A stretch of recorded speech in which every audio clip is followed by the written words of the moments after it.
അപ്പം ഞാൻ സോറി നമുക്കെന്ന് പറഞ്ഞു പോയി അറിയാതെ. കാരണം എന്ന് വെച്ചാൽ അത്ര വിഷമമുള്ളൊരു കാര്യമല്ലേ. ഇങ്ങനെയൊക്കെ കൊലപാതകമൊക്കെ നടത്തുന്നത് കുറച്ച് സൈക്കോ ആയിരിക്കും, നോർമൽ മനുഷ്യരൊന്നും ചെയ്യത്തില്ല. അപ്പം ഇതിൻ്റെ മൂന്നാമത്തെ വേർഷനാണ് ഇപ്പം ഇട്ടിരിക്കുന്നത്. ഇതിൻ്റെയും എക്സെൻട്രിക് ആയിട്ടുള്ള ഇരിപ്പുകളുണ്ടായിരുന്നു 2-3 പുള്ളി നിൽക്കുന്നിടത്തൊക്കെ ഇങ്ങനെ ജമ്പ് ചെയ്തൊക്കെ വന്നിരിക്കുമായിരുന്നു. സെക്കൻഡ് ഹാഫ് പിന്നെ ഇഷ്ടപ്പെടാത്തതിൻ്റെ പ്രധാന കാരണം ഞാൻ തന്നെയാണ്. അപ്പോൾ എനിക്ക് ശരിക്കും പേടിയായി. അപ്പം ഞാനത് കുറച്ച് വെള്ളം ചേർത്തു, സെക്കൻഡ് ഹാഫിനെ കുറച്ച് വെള്ളം ചേർത്തു. അതിലെനിക്ക് വളരെ പശ്ചാത്താപമുണ്ട് ഇപ്പോൾ. അതുകൊണ്ടാണ് ഫസ്റ്റ് ഹാഫിൻ്റെ ഫൈറ്റ് പാറ്റേണും ഞാൻ സാധാരണ ചെയ്തിരിക്കുന്ന കൊമേഴ്സ്യൽ മാസ് സിനിമകളിലെ ഫൈറ്റ് പാറ്റേണും സെക്കൻഡ് ഹാഫും തമ്മിൽ ഡിഫറൻസ് വരുന്നത്. എനിക്ക് വളരെ ഇഷ്ടം തോന്നിയത് ഇതിനവിടെ എഴുതിയത് നമുക്ക് ഇവിടുന്ന് രക്ഷോട്ട് പോകാമെന്നാണ് ജോസ് പറയുന്നത്. അപ്പോൾ വെള്ളം കെട്ടിപ്പറക്കിക്കോ നമുക്ക് പോകാമെന്നാണ് പറയുന്നത്. ഗോപിക്ക് ആ സാധാരണക്കാരുടെ പൾസ് പിടിച്ചിട്ട് മിനിമം ടൈമിൽ ബെസ്റ്റ് ക്വാളിറ്റി സാധനം ചെയ്യാനുള്ള ഒരു പൊട്ടൻഷ്യൽ ഉണ്ട്. അതൊക്കെ വേറെ വേറെ സിനിമകളാണ്. എനിക്ക് പോക്കിരാജ പോലത്തെ ഒരു സിനിമ ചെയ്യേണ്ട. നമുക്ക് കമ്മ്യൂണിക്കേഷൻ വളരെ എളുപ്പമാണ്. ഒന്ന് നമുക്ക് നല്ല കേൾവിക്കാരനാണ് പുള്ളി. അപ്പോൾ അതൊന്ന് പുതിയ ആളാണോ പഴയ ആളാണോ എക്സ്പീരിയൻസ്ഡ് ആളാണോ ഫ്രഷ് ആണോ ഒന്നും പുള്ളി നോക്കാറില്ല. ഡയറക്ടർ വൈശാഖാണ് നമുക്കിപ്പോൾ. ഹായ്, നമസ്കാരം. നമസ്കാരം. മെട്രിക്സ് കാണുന്ന സമയത്ത് ചേസിങ് ഭയങ്കരമായിട്ട് നമ്മുടെ സിനിമകളിൽ എന്തെങ്കിലും വരുമെന്ന് ഞാനിങ്ങനെ ആലോചിച്ചിട്ടുണ്ടായിരുന്നു. ഇപ്പോൾ ടർബോ കാണുന്ന സമയത്ത് ചേസിങ് ഇത്രയും ആക്കിയില്ലേ, ഇത്രയും നീട്ടിയതിന് നന്ദിയുണ്ട് കേട്ടോ. കാരണം കുറേ സമയം അംഗീകരിക്കാൻ പറ്റി. ആ പാർക്കിംഗ് ചെയ്യുന്ന സാധനമില്ലേ, അതൊക്കെ കണ്ടപ്പോൾ നമുക്കൊരു തരിപ്പുണ്ടാവില്ലേ, സാധനം ഉണ്ടായി. പിന്നെ രണ്ടാമത്തെ കാര്യം എന്ന് പറയുന്നത് ആ മമ്മൂക്ക് ഒരു ഷോർട്ടായിട്ടുള്ളൊരു കഥ പറയുന്നില്ലേ, സൂപ്പർ. ആ സിറ്റുവേഷൻ എങ്ങനെയാണ് ക്രിയേറ്റ് ചെയ്തത്? ഈ ഏതിൻ്റെയാണ് ഈ അതായത് കഥ ഫ്ലാറ്റിൽ നിന്നിട്ട് ചെറിയ കഥ പറയുന്ന ടർബോ ജോസ് കഥ പറയുന്നത്? ആക്ച്വലി ഇപ്പോൾ മൊത്തം സ്ക്രിപ്റ്റിലെ ഏറ്റവും മനോഹരമായ 2 പോർഷൻസും ഉണ്ടായിരുന്നത്, ഏറ്റവും നല്ലതെന്ന് പറയാവുന്ന. ഒന്ന്, വില്ലൻ ഇതുപോലൊരു കഥയുണ്ട്, അതൊരു ഇതുപോലെ തന്നെ വില്ലൻ പറയുന്നതാണ്. ഇതേപോലൊരു സാഹചര്യത്തിൽ വില്ലൻ പറയുന്ന ഒരു കഥയുണ്ടായിരുന്നു. നിർഭാഗ്യവശാൽ അത് സിനിമയിൽ വെക്കാൻ പറ്റിയില്ല. അതുകൂടെ വേണമായിരുന്നു. 2 പേർക്കും 2 പേരുടേതായ ബാക്ക് സ്റ്റോറിയും ക്യാരക്ടറൈസേഷനും ഉള്ളതായിരുന്നു. അപ്പോൾ നമുക്ക് ടെക്നിക്കലായിരുന്നു രണ്ടാമത്തെ, അതായത് വില്ലൻ്റെ പോർഷൻ നമുക്ക് ഉപയോഗിക്കാൻ പറ്റുന്നൊരു സാഹചര്യം ഇല്ലായിരുന്നു. അതൊരു ഇതുപോലെ തന്നെ വളരെ ഇൻട്രസ്റ്റിംഗ് ആയിട്ടുള്ള പരിപാടിയായിരുന്നു. പിന്നെ ഒന്ന് ഇതുപോലെ മമ്മൂക്കയുടെ ബാക്ക് സ്റ്റോറി വരുന്ന പരിപാടിയാണ്. അപ്പോൾ ഇത് എങ്ങനെയാണ് എക്സിക്യൂട്ട് ചെയ്യേണ്ടതിനെ കുറിച്ചിട്ട് മമ്മൂക്കയുടെ ഇത് എങ്ങനെയാണ്. അപ്പോൾ മമ്മൂക്ക പലതരത്തിൽ ഇമോഷൻസ് പറയുന്നത് നമ്മൾ കേട്ടിട്ടുണ്ട്, ഒരുപാട് കണ്ടിട്ടുണ്ട്, നമ്മൾ ഒത്തിരി കണ്ടിട്ടുണ്ടല്ലോ. അപ്പോൾ അതിൽ നിന്ന് വ്യത്യസ്തമായിട്ട് ഇത് എങ്ങനെയായിരിക്കും പുള്ളി ചെയ്യാൻ പോണേ എന്നുള്ളത് എന്നെ സംബന്ധിച്ചിടത്തോളം ഭയങ്കര കൗതുകമുള്ള പരിപാടിയായിരുന്നു. പുള്ളി ഇതെങ്ങനെ ചെയ്യാം. അപ്പം ഞാൻ ഒരു പ്രാവശ്യം ഇതിങ്ങനെ പല പ്രാവശ്യം ചോദിച്ചു. പുള്ളി ഞാൻ ചെയ്തോളാം. അപ്പം ഞാൻ ഇതിൻ്റെ കൗതുകം കൊണ്ട്, ക്യൂരിയോസിറ്റി കുറച്ച് കൂടുതലായതുകൊണ്ട് പിന്നെ ചോദിക്കുമല്ലോ.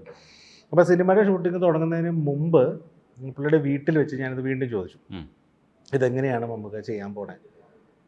അത് ഞാൻ സട്ടിലായിട്ട് അങ്ങ് ചെയ്തോളാം എന്ന് പറഞ്ഞു. അപ്പം ഞാൻ അല്ല, സട്ടിലായിട്ട് ചെയ്യുമ്പോൾ എന്ന് പറഞ്ഞു കഴിഞ്ഞാൽ ഈ ഇമോഷൻ ആൾക്കാർക്ക് അതിലൊരു ഇൻറ്റൻസിൽ ഫീൽ ചെയ്യണമല്ലോ. അപ്പം നമ്മൾ ഒരുപാട് ഇമോഷൻസ് കണ്ടിട്ടുണ്ട് മമ്മൂക്കയുടെ. അപ്പോൾ എങ്ങനെയായിരിക്കും ഇതെന്ന് ചോദിക്കുന്ന സമയത്ത് പുള്ളി പെട്ടെന്ന് ഈ സബ്ജക്റ്റ് വിട്ടിട്ട്, നിങ്ങൾ സംസാരിച്ചുകൊണ്ടിരിക്കുന്ന വിഷയം വിട്ടിട്ട് പുള്ളി വേറൊരു കാര്യം പറഞ്ഞു. മമ്മൂക്കയുടെ വാപ്പ മരിച്ച സമയത്ത് മമ്മൂക്ക അമേരിക്കയിലായിരുന്നു, ഫാമിലിയായിട്ട് അതൊരു പ്രോഗ്രാമിന് ഫാമിലിയായിട്ട് പോയതാണ്. മമ്മൂക്കയും വൈഫും മക്കളും എല്ലാവരുമായിട്ട് US-ലായിരുന്നു. അപ്പോൾ അവിടെ വെച്ചിട്ടാണ് പുള്ളി ഈ മരണ വാർത്ത അറിയുന്നത്. അപ്പോൾ പുള്ളിക്ക് പെട്ടെന്ന് ഇങ്ങോട്ട് വരാൻ പറ്റുന്നില്ല, കാരണം ഫ്ലൈറ്റ് ആ സമയത്ത് ഫ്ലൈറ്റ് കിട്ടുന്നില്ല. അപ്പോൾ അങ്ങനെ പുള്ളി കുറേ വേറെ വഴിയിലൊക്കെ പോയി എത്തി ഇവിടെ വന്നപ്പോഴത്തേക്കും ഒരുപാട് ഡിലേ ആയി. അപ്പോൾ പുള്ളിക്ക് അത് ഭയങ്കര വിഷമം ഉണ്ടാക്കിയ ഒരു കാര്യമായിരുന്നു. അപ്പോൾ ആ ഒരു ഇൻസിഡൻറ്റ് പുള്ളി മൊത്തത്തിൽ ഒരു കുറേ നേരം ഇത് എൻ്റെ അടുത്ത് പറഞ്ഞു. അപ്പോൾ എനിക്കൊന്നും ഭയങ്കര വിഷമമായിപ്പോയി കേട്ടപ്പോൾ. അപ്പം ഞാൻ സോറി നമുക്കെന്ന് പറഞ്ഞു പോയി അറിയാതെ. കാരണം എന്ന് വെച്ചാൽ അത്ര വിഷമമുള്ളൊരു കാര്യമല്ലേ. ആ പുള്ളിയെ ഭയങ്കരമായിട്ട് വേദനിപ്പിച്ചിട്ടുള്ളൊരു കാര്യമാണ് ലൈഫിലെ ഒരു മെമ്മറി ആയിരുന്നു പുള്ളിക്ക്. അല്ല മമ്മൂക്ക, ഇത് ഞാൻ വേറെ കാര്യം പറഞ്ഞുകൊണ്ടിരിക്കുകയായിരുന്നു. അപ്പം ഞാൻ പറഞ്ഞു നമുക്ക് അതല്ല, നമ്മൾ ഈ പറഞ്ഞുകൊണ്ടിരുന്നത് ഈ പരിപാടി എങ്ങനെയാണ് നമ്മൾ ചെയ്യേണ്ടേ. അപ്പം മമ്മൂക്ക എൻ്റെ പറഞ്ഞു, എൻ്റെ ലൈഫിലെ ഏറ്റവും ട്രാജിക്കലായിട്ടുള്ള ഒരു അവസ്ഥ, ഒരു സിറ്റുവേഷൻ, ഒരു മെമ്മറിയാണ് ഞാൻ നിൻ്റെ അടുത്ത് പറഞ്ഞതിപ്പോൾ. ഞാൻ കരഞ്ഞായിരുന്നോ എന്ന് ചോദിച്ചു. അപ്പം ഞാൻ പറഞ്ഞില്ല, മമ്മൂക്ക കരഞ്ഞില്ല. നിനക്കോ? എനിക്ക് ഭയങ്കര വിഷമമായി. അപ്പം അതാണ് ആ സീനിൻ്റെ ഡെലിവറി.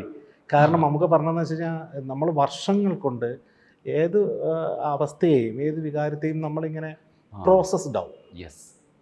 നമ്മുടെ ഉള്ളിൽ അതിൻ്റെ വേദന ഉണ്ടെങ്കിലും അതിൻ്റെ റിഫ്ലക്ഷൻസ് ഉണ്ടെങ്കിലും നമ്മൾ പറയുമ്പോൾ അത് വളരെ സ്വാഭാവികമായിട്ടായിരിക്കും പറയുന്നത്. കേൾക്കുന്ന ആൾക്കാർക്ക് അത് അതിൻ്റെ ഫീലിങ്സ് എന്താണെന്നുള്ളത് ഉണ്ടാവുക. അപ്പോൾ ആ രീതിയിൽ നമുക്കത് പ്രസൻറ്റ് ചെയ്യാമെന്ന് പറഞ്ഞ ഉള്ളി. അപ്പോൾ ആ ഒരു ഡിസിഷൻ, ആ ഒരു ഡിസൈൻ ചെയ്തതിൽ നിന്നാണ് ആ സീൻ എടുത്തത്. അപ്പോൾ നിങ്ങൾക്കത് സീൻ നോക്കിയാൽ അറിയാം, ഞാൻ ഒരുപാട് ഷോർട്സുകൾ എടുത്തിട്ടില്ല. അത് 2 ക്യാമറ വെച്ചിട്ട് അതിങ്ങനെ പുള്ളി പെർഫോം ചെയ്യാൻ വിടുകയാണ് ചെയ്തത്. ആ ഒറ്റ ടേക്ക് അത് ഒരുമിച്ച് പുള്ളി അങ്ങ് പറയുമായിരുന്നു. നിങ്ങളുടെ രണ്ടുപേരുടെയും, അതായത് മമ്മൂക്ക എന്ന് പറയുന്ന ആക്ടർ വീണ്ടും വീണ്ടും പ്രൂവ് ചെയ്യുന്നു എന്ന് പറയുന്നില്ലേ, അത് ആ സീനിൽ കറക്റ്റായിട്ട് നമുക്ക് മനസ്സിലാവും. പിന്നെ ഒരു കൈവഴക്കമുള്ളൊരു സംവിധായകൻ എങ്ങനെയാണ് ഇത് ഷൂട്ട് ചെയ്യാന്നുള്ളത് ഒരുപാട് പരിപാടികൾ ഇതിനകത്ത് കാണിക്കുന്നുണ്ട്. പക്ഷെ നമ്മളെയൊക്കെ അങ്ങനെ ഒരു സെക്കൻഡിൽ ഇങ്ങനെ അങ്ങ് ഇരുത്തിയില്ലേ, ആ ഇരുത്തിയ സ്ഥലത്താണ് അയ്യോ ഇരുന്ന് കഴിഞ്ഞപ്പോഴാണ് നമ്മൾ ആലോചിച്ചു അയ്യോ നമ്മൾ വേറൊരു ടെമ്പോയിലുള്ളൊരു സിനിമ. അത് എൻ്റെ സംശയം അതായിരുന്നു. അപ്പം ഞാൻ തന്നെ നമുക്കിട്ട് ചോദിച്ചത്, നമ്മളിങ്ങനെ വളരെ പേസിൽ പോകുന്ന സിനിമയിൽ അത് ആ ഒരു പ്ലേസ്മെൻറ്റിന് വേണ്ടിയിട്ട് ഞാൻ കുറച്ച് കാര്യങ്ങൾ അല്ലാണ്ട് ചെയ്യേണ്ടി അത് ഞാൻ പറയാം. അത് ഇങ്ങനെ പെർഫോം ചെയ്ത് കണ്ടു കഴിഞ്ഞപ്പോൾ ഞാൻ പറഞ്ഞു നമുക്കിവിടെ മ്യൂസിക് ഉപയോഗിക്കണ്ട. സാധാരണ ഇങ്ങനത്തെ ഒരു സീനിൽ ഭയങ്കര ഇമോഷണലി ഉള്ള ഒരു ബാക്കിങ് കൊടുക്കുമല്ലോ, നമുക്കത് വിടാം. കാരണം നമുക്ക് അന്ന് എൻ്റെ അടുത്ത് പറഞ്ഞപ്പോൾ ഞാൻ വെറുതെ കേൾക്കുമായിരുന്നല്ലോ, നിശബ്ദമായിരുന്നു അന്ന് അവിടെ, വേറൊന്നും ഇല്ലായിരുന്നു. അതുപോലെ ആൾക്കാർ നിശബ്ദതയിൽ അത് കേൾക്കട്ടെ, എന്നിട്ട് അതിൻ്റെ എൻഡിലേക്കാണ് ഒരു ചെറിയ വയലൻസ് സപ്പോർട്ട് കൊടുത്തിരിക്കുന്നത്. അപ്പോൾ അങ്ങനെ എടുത്തു കഴിഞ്ഞിട്ടാണ് പിന്നെ അങ്ങനെയുള്ള തീരുമാനങ്ങൾ എടുത്തത്. പക്ഷേ നിങ്ങൾ പറഞ്ഞതുപോലെ സിനിമയുടെ പേസിംഗ് ഇല്ലാതെ ബുദ്ധിമുട്ടുണ്ടാക്കും. കാരണം വളരെ സ്പീഡിൽ പോയിക്കൊണ്ടിരിക്കുന്ന ഒരു സിനിമയെ സംബന്ധിച്ചിടത്തോളം അങ്ങനെ ഒരു ഹോൾഡ് നമുക്ക് ടെൻഷൻ ഉണ്ടാക്കുന്നതാണ് ഗ്രാമാറ്റിക്കലി. അപ്പോൾ അതിന് വേണ്ടിയിട്ടാണ് അതിന് മുമ്പുള്ള കുറേ സീനുകളെ ഒരു 10 മിനിറ്റോളം സമയത്തെ നമ്മൾ ഡിപ്പ് ചെയ്ത് അവിടെ ഒരു സോങ് കിട്ടും. ആ സോങ് വേണമെങ്കിൽ വേറൊരു തരത്തിലെടുക്കാമായിരുന്നു, ഭയങ്കര വൈബ്രൻ്റ് ആയിട്ടുള്ള ഒരു സോങ് ആയിട്ട് വേണമെങ്കിൽ ഈ സിനിമയിൽ ഓഫ് കോഴ്സ് നമുക്ക് എടുക്കാം, ഒരു പേസ് മാറ്റിയെടുക്കാം. പക്ഷെ അതിനെ വളരെ സോഫ്റ്റായിട്ട് വളരെ ഒരു ഡൗൺ പേസിലെടുത്തേക്കുന്നത്. ഇങ്ങനെ ഒരു നടന്നു പോകുന്ന ചില റിയൽ കാര്യങ്ങളൊക്കെ വെച്ചിട്ട് ഇങ്ങനെ വളരെ മൈൽഡായിട്ടുള്ള ഒരു ട്രീറ്റ്മെൻറ്റാണ് കൊടുത്തത്. അപ്പോൾ ആ ഒരു സോങ് കഴിഞ്ഞ് വരുമ്പോൾ ആൾക്കാർ അങ്ങ് സെറ്റിലാവും, ഒന്ന് മൊത്തത്തിലൊന്ന് ഗ്രാഫ് ഡൗൺ നിൽക്കുന്ന സമയം. അവിടെ ആ സീൻ പറയുമ്പോൾ അത് കേൾക്കാനുള്ള ഒരു ഒരുക്കം ആൾക്കാരിലേക്ക് ഉണ്ടാവും. അങ്ങനെ അത് പിന്നെ ഡിസൈൻ ചെയ്ത് കൊണ്ടുവരും. അടിപൊളി. രാജ്ബി ഷെട്ടി ഒരു എനിക്ക് തോന്നുന്നു ഫ്രീസറിൻ്റെ മണ്ടയിലോ ഇങ്ങനെ ചാടി കയറി ഇരിക്കുന്നുണ്ട്. അവിടെ ആ മനുഷ്യൻ്റെ ഒരു എക്സെൻട്രിസിറ്റി കാണിക്കുന്നുണ്ട്. ഒരുപക്ഷെ എനിക്ക് തോന്നുന്നു ടോബിയിൽ ഇയാളുടെ ഒരു ചിരിയൊക്കെ ഉണ്ട്. ഒരുപക്ഷെ ആ കണക്ഷനാണോ ഈ എക്സെൻട്രിക് ആയിട്ടുള്ള ഒരു ക്യാരക്ടറായിട്ട് രാജ്ബി ഷെട്ടിയെ ശരിക്കും സെലക്ട് ചെയ്യാൻ ഇതിനകത്തേക്ക് ആണോ? ആ സിനിമകൾ ഞാൻ കണ്ടിട്ടുണ്ടായിരുന്നു. ആ സിനിമകളാണ് ഇതിൻ്റെ ഒരു കുറച്ച് കറി ഇങ്ങനെയൊക്കെ കൊലപാതകമൊക്കെ നടത്തിയിട്ട് കുറച്ച് സൈക്കോ ആയിരിക്കും, നോർമൽ മനുഷ്യരൊന്നും ചെയ്യത്തില്ല. അപ്പോൾ ക്യാരക്ടർ അങ്ങനെ തന്നെ കൺസീവ് ചെയ്തത്. അപ്പോൾ അത് ചെയ്യാൻ ഇദ്ദേഹത്തിന് ഇതിനു മുമ്പ് ചെയ്തിരിക്കുന്ന ഈ റെഫറൻസുകൾ നമുക്ക് കണ്ടപ്പോൾ ഒരു കോൺഫിഡൻസ് ആ പുള്ളി, കാരണം അതിന് മിഥുൻ്റെ ഡിസിഷൻ ആയിരുന്നു അതിൽ പ്രധാനപ്പെട്ടത്. മിഥുൻ പറഞ്ഞായിരുന്നു നമുക്കൊരു ആക്ടർ ചെയ്താൽ മതിയൊക്കെ. അതിൽ പ്രധാനപ്പെട്ട കാരണം ഞാൻ പറഞ്ഞില്ല നേരത്തെ, എഡിറ്റ് ചെയ്ത് കളഞ്ഞു എന്ന് പറയുന്ന സീനാണ്. അവൻ ഫൈനൽ ടൈമിൽ കളഞ്ഞു എന്ന് പറഞ്ഞ സീനാണ് അതിൻ്റെ ബേസ്, ആ ക്യാരക്ടറിൻ്റെ ബേസ്. അത് പെർഫോം ചെയ്യാൻ ഭയങ്കര പൊട്ടൻഷ്യൽ വേണ്ട ഒരു സീനാണ്. ഞാനത് പിന്നീട് ഇടാമെന്ന് വിചാരിക്കുന്നുണ്ട്, ഒരു ഡിലീറ്റഡ് സീൻ്റെ കൊടുത്ത് ഇടണമെന്ന് വിചാരിക്കുന്നുണ്ട്. ആ സീൻ കൈകാര്യം ചെയ്യണമെങ്കിൽ നല്ലൊരു ആക്ടർക്ക് പറ്റുള്ളൂ. അതുകൊണ്ടാണ് പുള്ളിയെപ്പോലെ ഒരാളെ അത് ചെയ്യാൻ വേണ്ടി കാസ്റ്റ് ചെയ്തത്. പക്ഷേ ആ സീൻ ഇല്ലാത്തത് കൊണ്ട് അതിൻ്റെ ഒരു ഇയാളുടെ ഒരു വൈബ് എന്താണെന്നുള്ളത്, ഇയാളുടെ ഒരു മാനസികാവസ്ഥ എന്താണെന്നുള്ളത് ആൾക്കാർക്ക് കിട്ടാൻ ഇത്തിരി ബുദ്ധിമുട്ടാണ്. അതുകൊണ്ട് ഞാൻ 3 ഷോട്ട് എടുത്തിട്ടുണ്ടായിരുന്നു, 3 വേർഷൻസ് എടുത്തിട്ടുണ്ടായിരുന്നു. ഈ ക്ലൈമാക്സിൽ ഈ ക്ലൈമാക്സിൽ ജമ്പിങ് മാത്രമല്ല, ഒരുമാതിരിപ്പെട്ട പുള്ളിയുടെ റിയാക്ഷൻസ് ഒക്കെ 2-3 വേർഷൻസ് എടുത്തിട്ടുണ്ട്. കാരണം നമുക്കൊരു ഫൈനൽ എഡിറ്റിലിരിക്കുമ്പോൾ ഏത് കാൽക്കുലേഷനിലേക്കാണ് ഇത് ടോട്ടലി മാറാൻ പോണേന്ന് അറിയാത്തത് കൊണ്ട് ഞാൻ ആദ്യം ഒന്നും എടുക്കാറ് ഇപ്പോൾ ഇങ്ങനെ എടുത്ത് വെക്കും, ഇങ്ങനെ ഡൗട്ട്സ് തോന്നുന്ന ഓപ്ഷൻസിൽ ഇടാൻ വേണ്ടി. അപ്പോൾ ഇതിൻ്റെ 3ാമത്തെ വേർഷനാണ് ഇപ്പോൾ ഇട്ടിരിക്കുന്നത്. ഇതിൻ്റെയും എക്സെൻട്രിക് ആയിട്ടുള്ള ഇരിപ്പുകളുണ്ടായിരുന്നു 2-3 പുള്ളി നിൽക്കുന്നിടത്തൊക്കെ ഇങ്ങനെ ജമ്പ് ചെയ്തൊക്കെ വന്നിരിക്കുമായിരുന്നു. പുള്ളി വന്നാൽ ഫിസിക്കലി ഭയങ്കര അടിപൊളിയാണ്. പുള്ളിക്ക് അങ്ങനത്തെ ഒക്കെ ചെയ്യാനൊക്കെ. ആദ്യത്തെ സീൻ കളഞ്ഞപ്പോൾ എനിക്ക് ടെൻഷനായി. ഇനി ഇത് ആൾക്കാർക്ക് അത്രയും ഇയാളുടെ ഒരു ക്യാരക്ടറിൻ്റെ ഒരു ഇൻറ്റൻസിറ്റി എന്താണെന്ന് പിടിയിട്ടില്ലെങ്കിൽ ഇത് വർക്കൗട്ട് ആവാതെ പോകുമെന്ന് വെച്ചിട്ട് ഞാൻ മൈൽഡ് വേർഷൻസ് ആണ് റിയാക്ഷൻസ് ഒക്കെ പിന്നെ ഉപയോഗിച്ചിരിക്കുന്നത്. അല്ല, വേറെ കടുപ്പുള്ള ഒരു വേർഷൻ മൊത്തം കിടപ്പുണ്ട്. ആ സീൻ ഉണ്ടായിരുന്നെങ്കിൽ അത് വന്നതിന് മൊത്തത്തിൽ. ടർബോ ജോസ് ഒരു സാധാരണക്കാരൻ എന്നുള്ളൊരു മീറ്റർ അത് ടോട്ടലി ചെയ്തിട്ടുണ്ട്. പക്ഷേ ഈ ബാങ്കുമായിട്ട് ബന്ധപ്പെട്ട ഒരു സംഭവമാണ് ഇതിനകത്ത് വരുന്നതെന്ന് പറയുമ്പോൾ ഈ ടർബോ ജോസ് എങ്ങനെ ഇത് നേരിടുന്നതെന്ന് നമുക്കൊരു ടെൻഷൻ ഉണ്ടാക്കിയിട്ടുണ്ടായിരുന്നു. കാരണം സാധാരണക്കാരനാണ് ഈ മനുഷ്യൻ, ഇടുക്കിക്കാരനാണ്. അപ്പോൾ ആ മനുഷ്യൻ ഇതിനകത്ത് ഇടപെട്ട് എങ്ങനെ ഇത് പരിഹരിക്കും എന്നുള്ളൊരു ക്യൂരിയോസിറ്റി അവിടെ ബിൽഡ് ചെയ്യുന്നുണ്ടായിരുന്നു. ആ സമയത്ത് തന്നെ ഒരു ഘട്ടത്തിൽ, ഞാൻ കഥ പറയുകയല്ല എങ്കിലും ഒരു ഘട്ടത്തിൽ ഈ വില്ലനെ ഇൻട്രൊഡ്യൂസ് ചെയ്യുന്ന സമയത്ത് ഈ മനുഷ്യൻ്റെ സാമീപ്യം അവിടെ ഉണ്ട്. പക്ഷെ നമ്മളിങ്ങനെ ടെൻഷൻ അടിക്കുന്നുണ്ടായിരുന്നു. കാരണം ഈ സാധാരണക്കാരൻ എന്ന് പറയുന്ന ഒരാൾ എങ്ങനെ ഇത് ഹാൻഡിൽ ചെയ്യുമെന്ന് അറിഞ്ഞുകൂടല്ലോ, ഇടിയും പിടിയും പോരല്ലോ, അങ്ങനെ ഒരു സാധനം ഉണ്ടായിരുന്നു. ആ സ്ഥലത്തൊക്കെ ഉണ്ടല്ലോ ഞാൻ സിനിമയ്ക്കുള്ളിൽ വീണിങ്ങനെ ഇരിക്കും, ഇത് എങ്ങനെയായിരിക്കും സംഭവിക്കുക എന്നുള്ളത്. ആ ക്രാഫ്റ്റ് അങ്ങനെ തന്നെ, ആ മീറ്റർ അങ്ങനെ പിടിച്ചു പോയത്. അത് പിന്നെ ഞാൻ പറഞ്ഞല്ലോ, ഈ സിനിമ ഞങ്ങൾ കുറച്ച് വർക്കുകൾ ചെയ്തിട്ടുള്ള സിനിമയാണ്. ഞാനും ഇതിൻ്റെ എഡിറ്റർ ഷമീർ മുഹമ്മദായിട്ട് കുറച്ചധികം നാൾ ഇതിനു വേണ്ടിയിട്ട് ഇരുന്നിട്ടുണ്ട്. അപ്പോൾ ആ സമയത്തൊക്കെ നമ്മളിങ്ങനെ ആലോചിച്ചായിരുന്നു, നമ്മളൊരു യൂഷ്വൽ പരിപാടി വിട്ട് കുറച്ച് പരിപാടികൾ മാറി ചെയ്യണം, അപ്പോൾ അതിനെന്തൊക്കെ കാര്യങ്ങൾ ചെയ്യാൻ പറ്റും എന്നുള്ള കാര്യങ്ങളിലൊക്കെ ഒരു ഇതുണ്ടാക്കിയിട്ടുണ്ടായിരുന്നു. അപ്പോൾ ഈ മമ്മൂക്കയുടെ ക്യാരക്ടറൈസേഷൻ ഒരു സ്വഭാവം കൊടുത്തു. അയാളൊരു ഗ്രാമീണനാണ്, അയാളുടെ അറിവിനൊരു പരിധിയുണ്ട്, അയാൾ ഇടിക്കും എന്നല്ലാതെ പ്രത്യേകിച്ച് വേറെ മികവൊന്നും അയാൾക്കില്ല. ഒരു പ്രത്യേകിച്ച് എടുത്തിയാട്ടക്കാരനാണ്. അപ്പോൾ ആർക്കെങ്കിലും കൂടെയുള്ളവർക്ക് പ്രശ്നം വന്നു കഴിഞ്ഞാൽ കയറി അങ്ങനെ ഇടിച്ചു കഴിഞ്ഞിട്ടാണ് അയാൾ അതിനെക്കുറിച്ച് ആലോചിക്കുന്നത്. എല്ലാ കാര്യങ്ങളും അങ്ങനെയാണ് പുള്ളിയുടെ. അങ്ങനെ ഒരു ക്യാരക്ടറൈസേഷൻ സെറ്റ് ചെയ്തു. ഇതിൻ്റെ പ്ലസും മൈനസും അത് തന്നെയാണ്. അതായത് ഈ കഥയിലേക്ക് പോകുമ്പോൾ എന്താ പ്രശ്നം എന്ന് വെച്ചാൽ, ഈ പുള്ളിയുടെ പ്രോബ്ലം അല്ല ഇത് സ്ട്രെയിറ്റ്. ബാങ്കിൽ എന്ത് നടക്കുന്നോ, ബാങ്കിലെ പ്രശ്നം, ഇതൊന്നും മനസ്സിലാക്കാനുള്ള ഒരു ബേസിക് ആയിട്ടുള്ള ജ്ഞാനമുള്ള ആളൊന്നുമല്ല ജോസ്. അപ്പോൾ ജോസിനെ ഇമോഷണലി കണക്ട് ചെയ്യാൻ മാത്രമേ പറ്റുള്ളായിരുന്നു നമുക്ക്. അതുകൊണ്ടാണ് ആ ഒരു പോയിന്റ്, ഇന്റർവെൽ പോയിന്റ് വരെ ജോസിന് ഈ കഥയുമായിട്ട് യാതൊരു ബന്ധവുമില്ല. ജോസ് വേറെ വഴിക്ക് പോകുന്ന ആളാണ്, അയാളുടെ ചെറിയ ചെറിയ പ്രശ്നങ്ങളായിട്ട് പോകുന്ന ആളാണ്, കുഞ്ഞു അയാളുടെ പ്രശ്നങ്ങളാണ്. ഇപ്പുറത്തൊരു വലിയ ക്രൈമും അതിന് സാഹചര്യങ്ങളും ചുറ്റിപ്പറ്റി വരുന്ന വിഷയങ്ങളുമായിട്ട് വേറൊരു കഥ പോവാം. അപ്പോൾ ഈ രണ്ട് കഥകളും തമ്മിൽ കണക്റ്റ് ആയത് ഇന്റർവെല്ലാണ്. അപ്പോൾ അതിനുശേഷം ജോസ് ഒരു ഇമോഷണലി ഇതുമായി കണക്റ്റ് ആയ ശേഷം ഇപ്പോൾ സ്വാഭാവികമായും ആ സ്ഥലത്ത് വരാൻ പോകുന്ന ഡയലോഗ് എന്താണെന്നറിയോ, എനിക്ക് അതിൻ്റെ റിവെഞ്ച് ചെയ്യണം, അല്ലെങ്കിൽ എനിക്ക് പോയി അത് അടിക്കണം എന്നതാണ് എനിക്ക് വളരെ ഇഷ്ടം തോന്നിയത്. ഇതിനവിടെ എഴുതിയത് നമുക്ക് ഇവിടുന്ന് രക്ഷോട്ട് പോകാമെന്നാണ് ജോസ് പറയുന്നത്. വെല്ലം കെട്ടിപ്പറക്കിക്കോ, നമുക്ക് പോകാമെന്നാണ് പറയുന്നത്. കാരണം അയാൾക്ക് ഇതിനോടൊന്നും ഫൈറ്റ് ചെയ്യാനുള്ള ഒരു അങ്ങനെ ഒരാളല്ല ജോസ്. അയാൾ എന്നെ എടുത്തിയാട്ടത്തിൽ അയാൾ തന്നെ പറയുന്നുണ്ട്, പള്ളിപ്പെരുന്നാളും കവലയിലും കിടന്ന് അടി ഉണ്ടാക്കുന്ന പോലത്തെ അല്ല ഇവിടുത്തെ പരിപാടി, ഇന്ന് നമുക്ക് പോകാം എന്ന് പറയുന്നതാണ്. ശരിക്കും നമ്മളൊരു ഹീറോയിക് സിനിമയും അങ്ങനത്തെ ഒരു സ്റ്റാൻഡ് ഹീറോ എടുക്കാറില്ല. അപ്പോൾ എനിക്കതൊക്കെയാണ് ഇൻട്രസ്റ്റിംഗ് ആയിട്ട് തോന്നിയത്. ഇതിൻ്റെ ഡ്രാഫ്റ്റിൽ എനിക്ക് ഇൻട്രസ്റ്റിംഗ് ആയിട്ട് തോന്നിയ പരിപാടികൾ അങ്ങനെ. അപ്പോൾ ആ ചുറ്റും നടക്കുന്ന പരിപാടിയിലേക്ക് പുള്ളി ഇന്നായപ്പോൾ പുള്ളിക്ക് സത്യത്തിൽ രക്ഷപ്പെട്ടു പോകലാണ് പുള്ളിയുടെ പ്രശ്നം. ഈ രക്ഷപ്പെട്ട് വിടാതെ പിന്തുടരുന്ന ആൾക്കാരാകുമ്പോൾ അതിനെ തീർത്തേ പുള്ളിക്ക് പോകാൻ പറ്റൂ എന്ന് തോന്നുന്ന സാഹചര്യത്തിലാണ് പുള്ളി പിന്നെ അങ്ങോട്ട് ഫൈറ്റ് ചെയ്യുന്നത്. അതുകൊണ്ടാണ് ഫസ്റ്റ് ഹാഫിൻ്റെ ഫൈറ്റ് പാറ്റേണും ഞാൻ സാധാരണ ചെയ്തിരിക്കുന്ന കൊമേഴ്സ്യൽ മാസ് സിനിമകളിലെ ഫൈറ്റ് പാറ്റേണും സെക്കൻഡ് ഹാഫും തമ്മിൽ ഡിഫറൻസ് വരുന്നത്. ഡിഫറൻസ് എന്ന് വെച്ചാൽ ഒരു സിറ്റുവേഷനെ ഓവർകം ചെയ്ത് പോകാൻ പോകുന്ന ഒരാളുടെ അടിയാണത്. അതിന് വേഗത കൂടുതലായിരിക്കും. കാരണം അയാൾക്ക് നിന്ന് അടിച്ചത് റെസ്റ്റ് അടിക്കാനുള്ള സമയമൊന്നുമില്ലല്ലോ. അതുകൊണ്ട് തന്നെ അതിൽ സ്വാഗ് കുറവാണ്. നിങ്ങൾ ശ്രദ്ധിച്ചറിയാം, ഇപ്പോൾ സെക്കൻഡ് ഹാഫ് ഫൈറ്റിൽ ഫസ്റ്റ് ഹാഫ് ഫൈറ്റ് പോലെ സ്വാഗുകളില്ല. അത് കുറെ കൂടിയും റിയൽ ഫീലിലേക്ക് ഉള്ള മൂഡില്ല അത് ട്രീറ്റ് ചെയ്തിരിക്കുന്നത്. യൂഷ്വലി അങ്ങനെ ട്രീറ്റ് ചെയ്യാറില്ല ഇങ്ങനത്തെ സിനിമ. അപ്പോൾ അതൊക്കെ ഇങ്ങനെ ഡിസൈൻ ചെയ്ത് തന്നെ പോയതാണ്. നമുക്ക് സെക്കൻഡ് ഹാഫ് ഫൈറ്റ് അങ്ങനെ പോകാം എന്നുള്ള രീതിയിൽ തന്നെ ഡിസൈൻ ചെയ്ത് പോയതാണ്. മ്യൂസിക് ഇട്ടാണ് ഈ അവസാനം നായകനും നായികയും നടന്നു വരുന്ന സമയത്ത് ഒരു തരിപ്പുണ്ടാകുന്നുണ്ട്. ക്രിസ്റ്റോ അവിടേക്ക് നന്നായിട്ട് ചെയ്തിട്ടുണ്ടെന്ന് അഭിപ്രായമുണ്ട്. ഈ ഗോപി സുന്ദറായിരുന്ന കുറേ പടങ്ങളിൽ ചെയ്തിട്ടുണ്ടായിരുന്നു. എനിക്ക് ഈ ഗോപി സുന്ദറും നിങ്ങളും കൂടെ ചെയ്ത വിശുദ്ധനിലെ ഒരു മെഴി തിരിയുടെ ആ റൊമാൻസ് ഭയങ്കരമായിട്ട് വർക്കൗട്ട് ആയി കേട്ടോ. കുഞ്ചാക്കോയും മിയയും ചെയ്തിരിക്കുന്ന സാധനം അല്ലേ.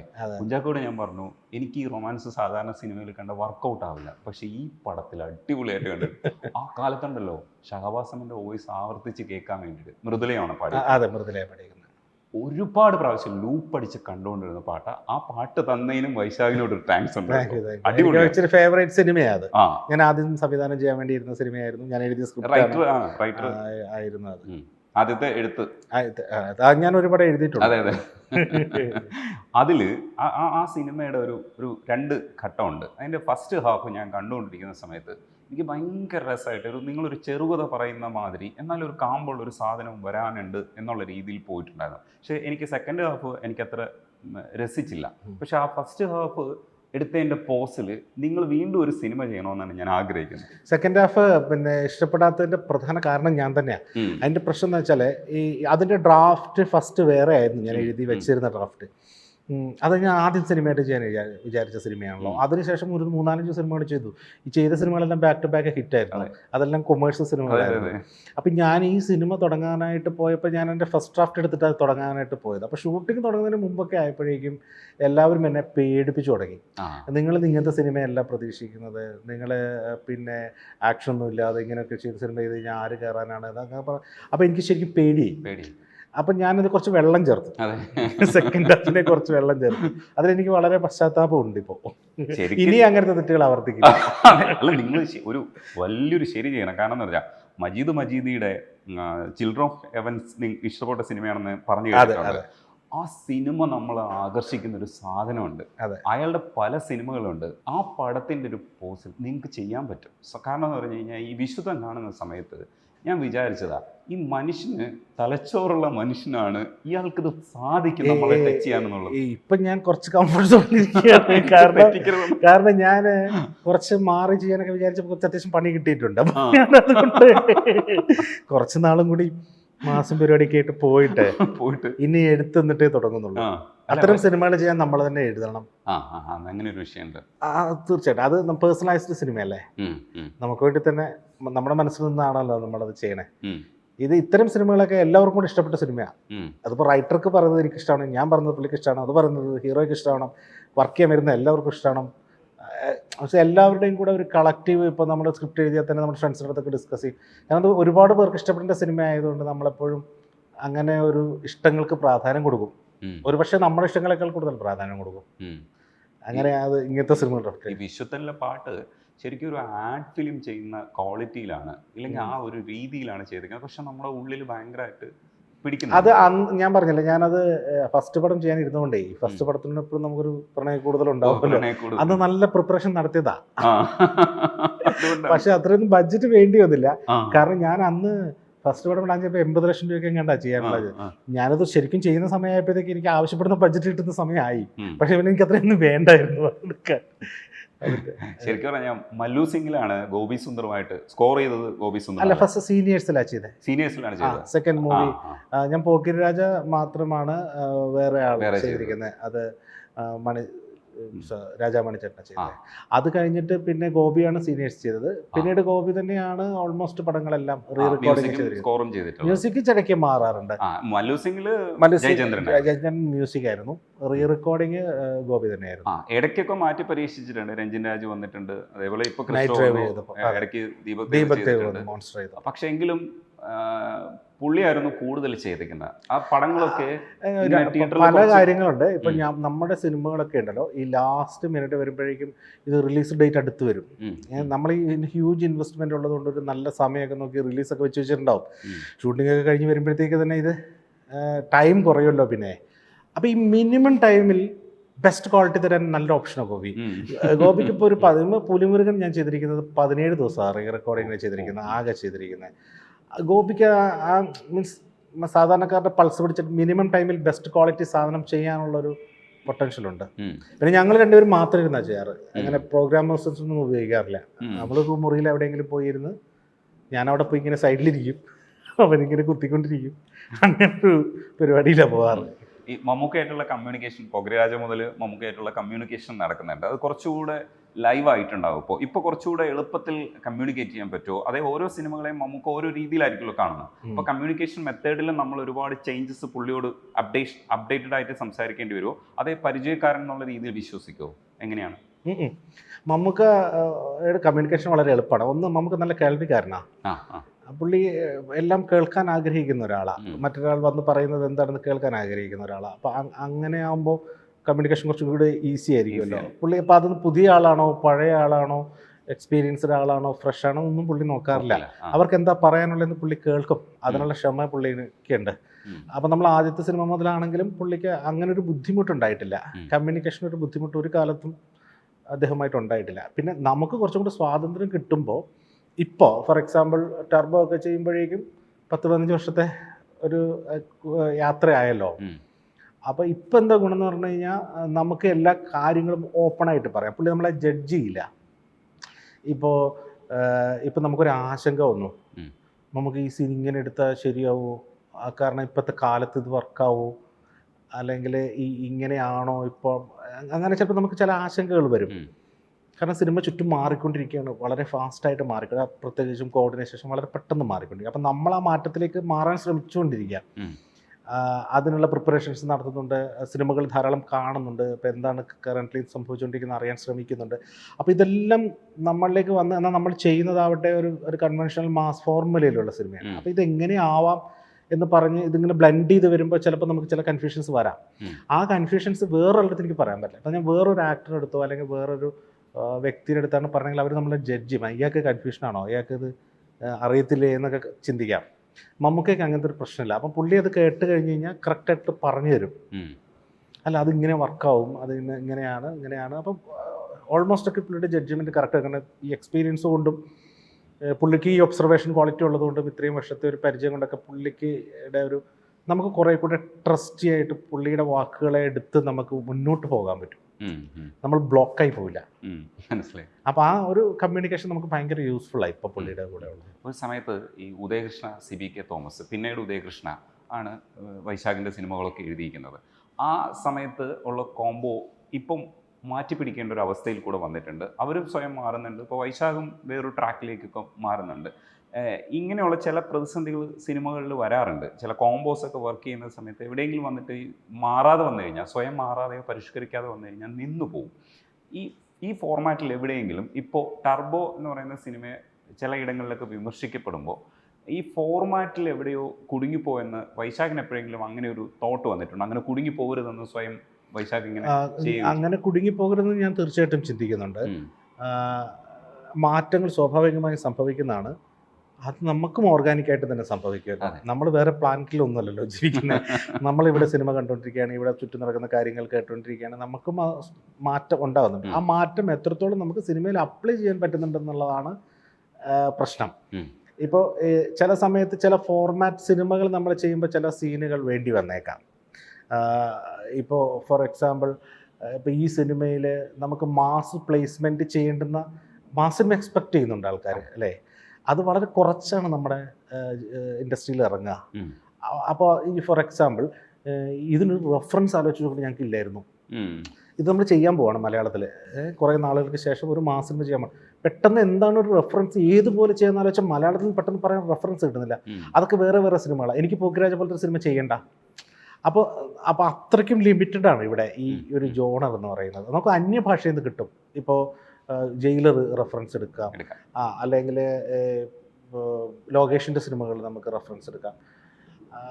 മറ്റ് ഭാഷകളുണ്ട് ഒത്തിരി. അപ്പം നമുക്ക് റെഫറൻസ് പോലും കിട്ടാത്തൊരു സിറ്റുവേഷനിൽ നിന്നിട്ടാണ് നമ്മൾ, അതായത് മുന്നേ ഒരു സിനിമ ഇതുപോലെ ഹിറ്റാകും പറഞ്ഞു കൊടുക്കാൻ പോലും നമ്മുടെ കയ്യിൽ ബുദ്ധിമുട്ടാണ് ഇവിടെ.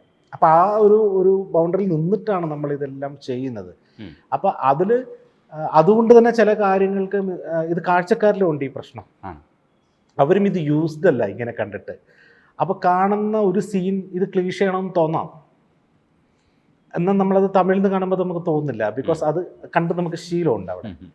നമ്മളുടെ പൊതുവെയുള്ള ഒരു ആസ്വാദനത്തിൽ ഇവിടുത്തെ ഒരു രീതികളുടെ ഒരു പ്രതിസന്ധി നമുക്ക് പ്രത്യേകിച്ച് ഇങ്ങനെ സിനിമകൾ ചെയ്യുന്നവർക്ക് വരാം. പക്ഷെ ഒരിക്കലും ഞാൻ പോക്കിരാജ പോലെ അല്ല ടർബോ ചെയ്യാൻ ഉദ്ദേശിച്ചതും ചെയ്തതും അതെ. അതിൽ കുറേ വ്യത്യാസങ്ങളുണ്ട്. അപ്പോൾ ഇനിയൊരു സിനിമ ചെയ്യുമ്പോൾ അതിൽ നിന്ന് ആ വ്യത്യാസങ്ങൾ കൂടി വരും. കാരണം ഇനി അത് ചെയ്യാൻ നമുക്ക് ധൈര്യം വന്നു കഴിഞ്ഞു. മാറ്റം ആൾക്കാരെ അക്സെപ്റ്റ് ചെയ്യും എന്നാൽ. ഫോർ എക്സാമ്പിൾ ഇതിൻ്റെ സെക്കൻഡ് ഹാഫിലേക്ക് ഇതിനൊരു ഗ്രാഫ് അങ്ങനെയാണ് പ്ലേസ് ചെയ്തത്. ഇപ്പോൾ ഫസ്റ്റ് ഹാഫിൽ നമ്മൾ കഥ പറയാനൊരു സ്പേസ്, കഥയെല്ലാം പ്ലേസ് ചെയ്ത് കൊണ്ടിരുന്നു. സെക്കൻഡ് ഹാഫ് ഫുൾ ഓൺ ആക്ഷനിലേക്ക്. ഇപ്പോൾ നമ്മളൊരു ഇംഗ്ലീഷ് പടങ്ങളുടെയൊക്കെ റെഫറൻസ് എടുത്തു കഴിഞ്ഞ് കഴിഞ്ഞാൽ അവരൊരു 5 മിനിറ്റ് കഥ പറഞ്ഞു നിർത്തിയിട്ട് പിന്നെ ഹാപ്പനിങ്സിലേക്കാണല്ലോ പോവാം. അപ്പോൾ ആ ഒരു പാറ്റേണിൽ ചെയ്യണമെന്ന് എനിക്ക് ആഗ്രഹമുണ്ട് സിനിമ. അപ്പോൾ എനിക്ക് മൊത്തത്തിൽ അങ്ങനെ ചെയ്യാൻ പേടിയുണ്ട്. കാരണം നമുക്ക് ഡ്രാമ ഇല്ലാതെ, ഫണ്ണില്ലാതെ, ഈ സിറ്റുവേഷൻസ് മാത്രം വെച്ചുകൊണ്ട് എങ്ങനെയാണ് സിനിമ ചെയ്യാൻ പറ്റുക, ചെയ്താൽ വർക്കാവുമോ എന്ന ഭയമുണ്ട്. അപ്പം ഞാനിതൊരു 50-50 ചെയ്തത്. 50% കൺവെൻഷണൽ മെത്തേഡും 50% ഞാൻ ആഗ്രഹിച്ച ഒരു മാറ്റവുമാണ് ഈ സിനിമയിൽ ചെയ്തിരിക്കുന്നത്. ഉം. അപ്പോൾ എനിക്കിപ്പോഴത്തെ കോൺഫിഡൻസ് എന്താ വെച്ചാൽ ഞാൻ ആഗ്രഹിച്ച മാറ്റം വർക്കൗട്ടായിട്ടുണ്ട്. ഉം. അപ്പോൾ എനിക്ക് അടുത്ത പ്രാവശ്യം 100% ചെയ്യാം. ഉം. കുഴപ്പമില്ലല്ലോ.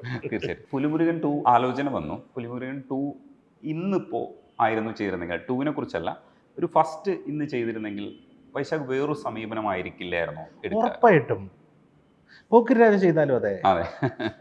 ഞാൻ പറയട്ടെ, ഇങ്ങനെയുള്ള സിനിമകളെല്ലാം ആ കാലഘട്ടത്തിന് വേണ്ടി മാത്രമുള്ള സിനിമയാണ്. ഉം. നിങ്ങൾ ഒരു കാരണവശാലും ഇപ്പോൾ പോക്കിരിരാജ എടുത്ത് വിശകലനം ചെയ്യരുത്, അത് വർക്കാവില്ല. അതെ. അത് ആ ടൈമിൽ കാണുമ്പോൾ ഒരു മാജിക് ഉണ്ട്, അത് ആ സമയത്ത് വർക്കാവുള്ളൂ.